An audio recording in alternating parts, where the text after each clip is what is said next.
Gwas Carreg Gwalch. Mae'n blesau gen I gyflwyno at eich sylw chi y nofel ddiweddara o'r wasg, sef Dedfryd Oes, a hynny gan un o'r awduron diweddara i ymuno ar galaxy o dalent sydd yn cael ei cartrefu yn Gwas Carreg Gwalch, sef Emyr Evans. Croeso Emyr ato ni.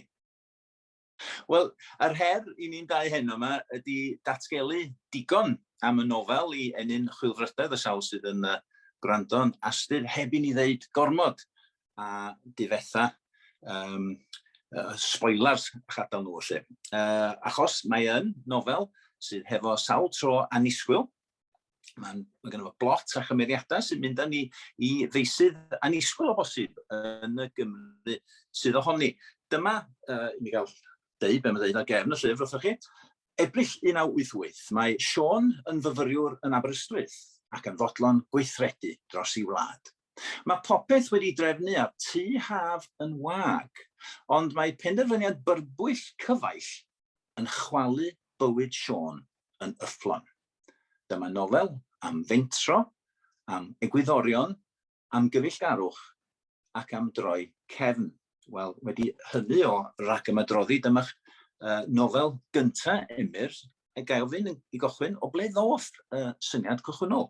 Wel, mae rai cyfadde, mae'r fflach gyntaf am y stori, noson yn Wordsworth Avenue yn Caerdydd blynyddoedd maith yn ôl, ac ys y syniad am stori ac am nofel. A dwi wedi bod yn meddwl amdani am blynydde. So dros 5 mlynedd ar 20 o leia. Ac yna, y fflach gyntaf i'r nofel, oedd englyn dar yw'r fardd dim anenwog o'r enw Ifor ap Glyn am y rwber yn ddirybydd a rwygodd ar hegu ei gilydd wnaeth y ddau ddydd pa gwnaed sŵn traed y trydydd. So sôn oedd yr englyn, wrth gwrs, am gondom yn ffrwydro. A nes I feddwl, beth petai y condom yn ffrwydro a bod y ganlyniadau eraill yn digwydd. A ar y pryd, o'n i darllen am y ffaith bod nhw'n defnyddio condoms I greu bom tân neu dyfais I gynnau tân. Wrth gwrs, cysylltiad nesaf oedd cysylltu hwnna gyda Mehefin Glyndwr. Felly, dyna'r syniad gwreiddiol. Ond y ffordd nes I ysgrifennu'r stori hyn oedd nes I creu'r penod cyntaf o fan y sgrin, ac yna jyst derbyn y syniadau ar y lleisiau oedd yn ymhen I a jyst rhoi'r rheini lawr ar ddi gwyn o'r bethau. Cwpl ar y stori gyntaf mewn rhyw gwta 3-4 wythnos, ond dysgu wedyn bod rhaid mynd nôl at llawer gwaith oedd I ar y ni, dros rhyw 400 o weithiau yn credu fwy wedi newid I a dwi wedi cael cymorth oedd I wrth golygon fel Mia y Galan. A wrth lwc, fe nath yn ferch I engau, ffion ddweud bod hi'n werth I ddarllen. Wrth gwrs mae hi fach yn un llygeidiog felly. Felly nes I danfon I at hen gyfaill o'r enw Ifor ap Glyn eto. A nath e ddweud, mae yna stori fan hyn, ehangodd I chydig bach, a falle allu di mynd am gobr goffa Daniel Owen. So, fe nes I ehangu di. Dei danfon I fewn, a ges I beirniadaeth gan y 3 beirniad, 2 na I ddim sôn amdano yna. Mor y deg y trydydd, nath I gweud bod yna gyfle I gael stori dda allan ohonydd petai ni'n rhoi rhywfaint o twists yn ni. So, yn Conwy 2019 nes I fethu, ond nes I ddysgu'r farddoniaeth, o'r feirniadaeth ydyn gobeithio bod fe sydd wedi cael ei rhoi nawr yn diegwyn gan y wasg Carreg Gwalch yn dderbyniol. Dyna un o baradocsa yn y drefn gystadleuol o bosib ydy bod mae rhywun yn medru ymela mwy drwy golli, ond cael beirniadaeth adeiladol a mynd ati wedyn I godi i waith, i nofel neu i stori neu be bynnag i diriwch, ac dyna'n sicr sydd wedi digwydd yn fama. Pa mor allweddol i gychwyn y nofel o leia oedd atgofion ditha am yr ymgyrch yn yr 80au, neu wel, yr 80au yn gyffredinol? Wel, fel plentyn yr 80au, fod yn y coleg, brifysgol yn Caerdydd trwy'r 80au, yr un cyfnod a meifiwr mewn dŵr. Dwi'n cofio, y cyffro oedd ei huno a trwy'r radio blaen a clywed bod ti arall wedi cael ei losgi dros nos a teimlo rhyw wefr o gret, mae rhywun yn gweithredu dros y iaith. A dwi'n credu bod mae'r prif gymeriad Siôn yn fyfyriwr debyg i fi yn astudio mathemateg a ffiseg, o chwaraewr rygbi debyg i fi. Ac mae ambell o ran o'i gymeriad yn debyg i fi, ond dwi hefyd wedi cael chat hynny mewn cymeriadau a ffrindiau eraill mewn a gosod nhw yn yr un sefyllfa. Felly, oedd 80au yn bwysig, ond fel dwi'n gwybod, mae'r stori'n datblygu chydig oddi ar yr 80au ymlaen i'r cyfnod presennol. Wrth gwrs, yn yr amser yna, mae'r neibiog yn dod yn ffodus, mae'r rhysgethu yn ei diflannu, ond mae'r broblem gyda tai haf dal yn bresennol hyd heddiw. Mae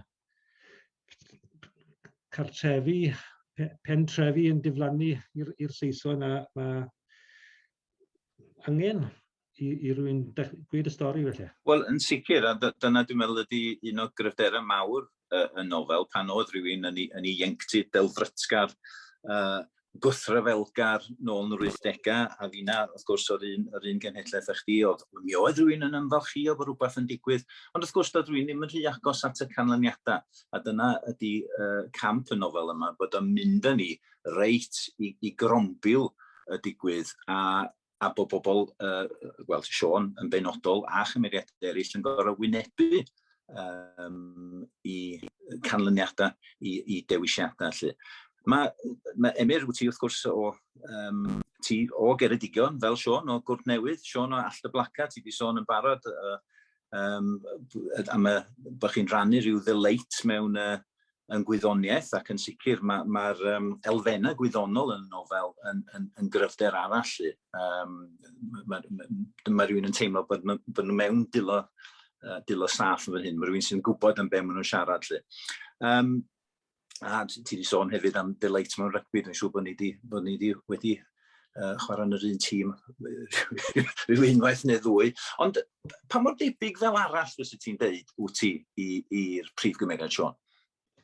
Dwi'n credu bod Siôn a fi'n dod o'r un ardal, o'r un teulu Cymraeg, gael ei magu ar ei leidydd Cymraeg. Magu i siarad Cymraeg yw'r iaith gyntaf, a bod yn rhan o gymdeithas oedd ar y pryd yn Gwrdd Newydd pan o'n i ifanc. Dwi'n gwybod oedd y 120 o'n i'n byw yn y pentre, a ni'n nabod pob un oedd enw gyntaf. A pan o'n i'n chwarae, y iaith Gymraeg oedd y iaith. Pan o'n i'n i'r ysgol, y iaith Gymraeg oedd y iaith o flaen yn fe. A dim lot o Saesneg gyda fi pan nes i diflannu i Gaerdydd blynyddoedd maith ar ôl ni. Nath y ddau ni chwarae rygbi Llanybydder. I'r ail dîm nes i chwarae, gath ei chwarae'r tîm cyntaf. A dwi'n siŵr bod wedi rhannu'r hun profiadau fi wedi gwrando ar y rhin gerddoriaeth, a fi wedi cael ei fagu ar Meic Stevens a Geraint Jarman, a wedi mwynhau gwrando storis Chiswell a Steve Hughes.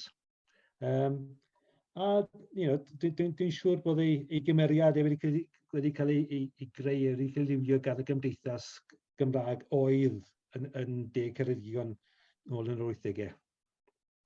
Mae trywydd Siôn yn y nofel, wrth gwrs, yn mynd efo o wrth i ardal enedigol. A wrth gwrs, nhw ti, ddim am yr un resymau, dwi'n prysuro i ychwanegu, wedi dilyn hefyd wedi gorfod symud o'r wrth dy hen Genefin yng Ngheredigion. Felly, i raddau, ydych chi'ch dau yn edrych ar Geredigion trwy lygyd alltyd? dwi'n siŵr bod ddau ni wedi cael ei magu yn yr un sefyllfa gyda'r un bobl o gwmpas ni. Ac wedi symud o bant, dyn ni wedi gweld gwahaniaeth pan ni'n mynd nôl. Fes i nôl trwytho fes i nôl yn Cwrt Newydd oedd bron 2 flynedd nôl yn Angladd Mam.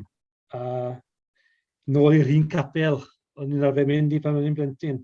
Ac gweld y gwahaniaeth, gweld yr un gwynebau yn y capel o hyd, yn llai o gynulleidfa, ond yr un ffrindiau, yr un teulu agos yn dod i weld ni. A dim lot o wahaniaeth yn y teulu, ond pan wnaeth ni mas, cyrraedd y pentre, a treulio bach o amser yn cedr yn y pentre, cyn yr angladd a wedi'r angladd, mae'r iaith wedi newid. Oedd dim pob un o'n i'n cyfarfod ar y stryd yn siarad Cymraeg. Yn anffodus, dwi'n gweld bod yna ddirywiad wedi bod. Wedi gweud hynny, mae yna ysgol Gymraeg, yr ysgol gynradd pentre wedi chau, ysgol Gymraeg dda i gael lawr y lôn yn drefach. So mae yna dyfodol disglair i'r iaith sydd yn mynd i newid. Ond dwi'n siŵr bydd y iaith Gymraeg yn cadw i fynd am flynyddau eto yn y broedd yma. Bydd yn cael thraws newid, ond wneud i ddim diflannu yn y noes i o leia. Wel na, mae'r nofel yn ei ffordd fach ei hun yn gyfraniad at hynny.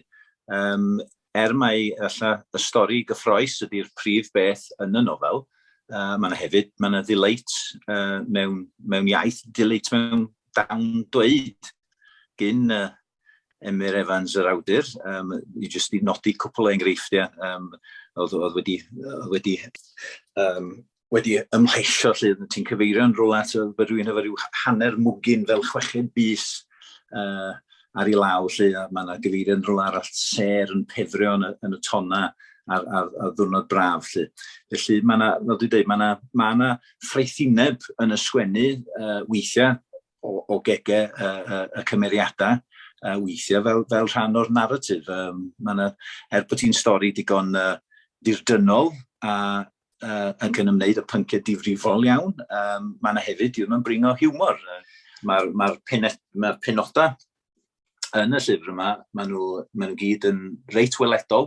Mae'r naratif yn ddiwastraff, mae'n symud ni ymlaen, mae'n llyfr hynod ddarllenadwy, ac mae'n herio ein disgwyliadau ni.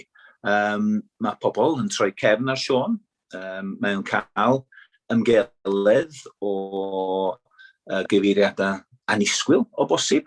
Pa mor bwysig i ti oedd y math yna o herio? Wrth gwrs, mae pob stori yn gorau herio mwyn symud ymlaen. Mae pwynt ac wrthbwynt ac yn y blaen. Ond oedd ti'n awyddus i falle rhoi pyn bach o siglad i bobl wrth allan y llyfr? Yn yng ngwaith i oedd i ddiddi, dwi'n reolwr iechyd diogelwch, so dwi'n gweithio gorfod sgrifennu pethau ffeithiol. So dyma'r cyfle i sgrifennu nofel a fod dod â dychymyg mewn rhywbeth. A beth nes i, oedd eistedd o fan yr luniadur yma a dechrau teipio, a dath y penod gyntaf allan eitha hawdd, a wedyn y ffordd dwi'n sgrifennu, y cychwyn i fi, oedd jyst gwrando ar y cymeriadau sydd yn y pen, a gwrando ar yr eirfa gyda nhw, a'r stori gyda nhw ddweud, a jyst tynnu hwnna o'r ymenydd yr hoi ar y sgrin. Yna wedi cwpla'r stori mewn 2-3 wythnos, mynd nôl ati, a wedi'n rhoi'r geiriau a'r storis bach sydd yn ychwanegu at y prif stori. Oedd dim bwriad i fi i gorddi unrhyw beth, ond o'n i'n gallu dychmygu byddai'r cymeriadau yn gwneud y beth maen nhw yn gwneud yn ystod y stori. A bydden nhw'n ymateb i'r ffordd maen nhw'n cael eu trin, eu camdrin, a'r sefyllfaoedd maen nhw'n cael eu gofod ymdopi efo yn y modd bydden ni a rhai o'n ffrindiau i wedi ymdopi felly?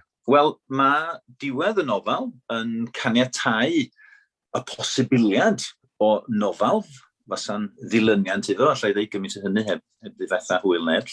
Oes na obaith am hynny? Yn sicr mae yna obaith. Mae yna stori, mae hanner 3/4 y stori yn yr ymenydd yn barod. A mae teitl ddim i barod. Mae'n dibynnu a bydd pawb yn mynd allan a prynu'r llyfr. Nawr, os brynwch chi'r llyfr hyn, fel cardi da, bydd chydig o bres yn dod i moced i, neu bydd arian yn dod i moced i. A wedyn bydd yna ail nofel sydd yn ymwneud gyda sut mae un neu ddau o'r cymeriadau hyn yn ymateb i'r beth sy'n digwydd y ddiwedd y stori. A sut mae pethau yn gwella neu gwerthygu i'r cymeriadau hynny. Wel, gwych. Rydym ni'n edrych ymlaen at hynny. Dwi'n gobeithio, ond wrth gwrs, cyn bod ni'n sôn am nofel fel fydd yn ddilyniant, mi eisiau atgoffa chi am y nofel sydd dan sylw gyda ni rwan.